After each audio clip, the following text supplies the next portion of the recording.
Hey, what's up guys, and welcome to part 2 of 12 stupidly expensive things NBA players have bought. Now without any further ado, let's get straight into this video. Now continuing off from where we left, we've got number 7. Dennis Rodman was a very controversial athlete and he remains a polarizing person to this day. He was as much capable of kicking a cameraman during a game as he was of being nice and generous to random fans. The fact that he's gone bankrupt despite earning $50 million on team contracts alone makes him definitely the latter when it comes to handling money.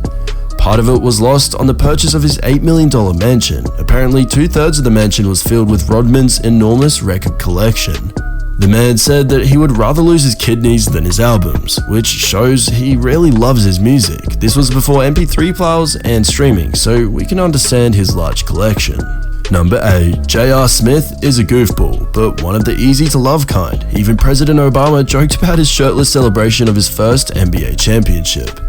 JR is also a respectful shooting guard, a streaky scorer who, when he's on, can lift his team with his three-point shooting. When he's not riding on his motorized scooter or inviting fans to take a bike ride with him, JR Smith also likes to splash cash. Back with the Knicks, he was reported to own a jewelry company close to $50,000. It was only because the issue went public that the world learned about his ugly black Jesus piece.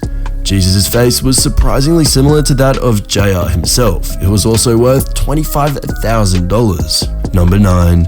Al Jefferson is a big dude. At 6'10", it seems obvious why he's playing center in the NBA. For a period of time, he was one of the best centers in the league, and he was well compensated for his exceptional play. Last season was actually his first since 2005 and 6 in which he scored under 12 points and grabbed under 6 rebounds per game.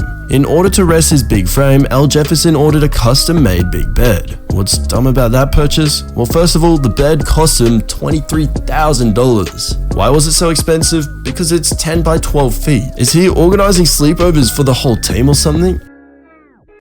Anyways, moving on to number 10, who wouldn't want to see themselves decorated in diamonds?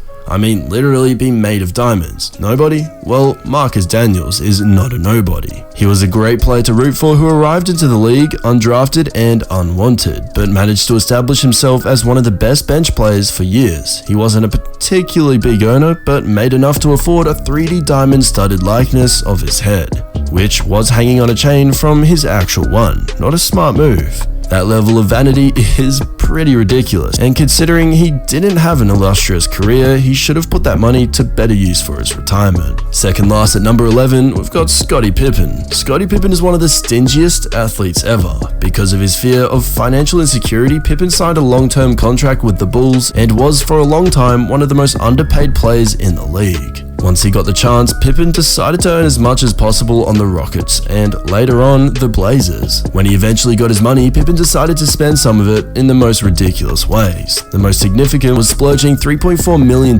on a private jet. He didn't take into account the cost of running the aircraft, let alone maintaining it and storing it. In consequence, his very own aircraft never left the ground. Talk about a ridiculous purchase. Last but not least, we've got number 12. Remember Robert Swift? The center was picked by the Seattle Supersonics ahead of Chris Humphries, Tony Allen, or Trevor Ariza.